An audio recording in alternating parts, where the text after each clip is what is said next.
doon ang mother ko, hindi gagawin ako. Bakit pa tayo nakakain? Kasi ito yung asyenda nila.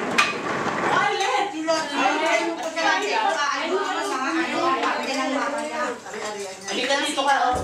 Si Glenn, pupunta na sa Cebu. Bukas, oh. Saan ka sa ito? Ayusin niya yung mga sala ng mamang niya, ng mamang niya. Eritero na pala. Right, proceed. Dito, diretso ka sa Bohol.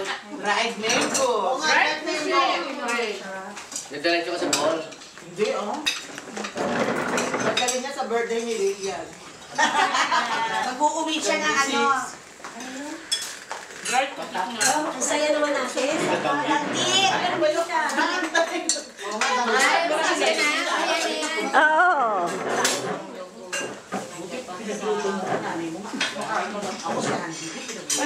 Asa sila, Melissa? Pupunta, hindi. Kasi may tiyagi sila mamaya. Habang sila. Bakit hindi nakain si Ann? Ha? May, bakit hindi nakain si Ann? Hindi, okay lang yan. Ay, my golly, Becha. Okay lang yan. Hi. Ma'am, beauty. Ay, naman. Close up pa. Napakatalandi talaga. Wala naman yan. Kain mo muna. Bigyan mo kakain na, bata. Ay, no, nakakain na si Ann. Hindi, si ano? Eh, si Ann, pag gutom niya, kakain niya. Miles. Na yan talaga, wala akong masese.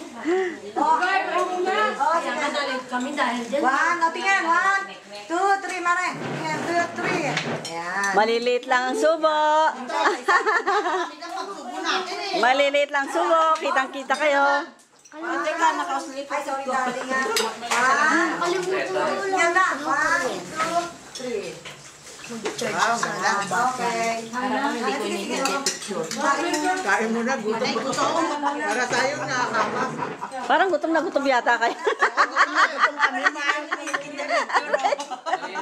Hindi ko nakakalata. Nagutom kayo. Aray ko. Pasakali pa lang ito.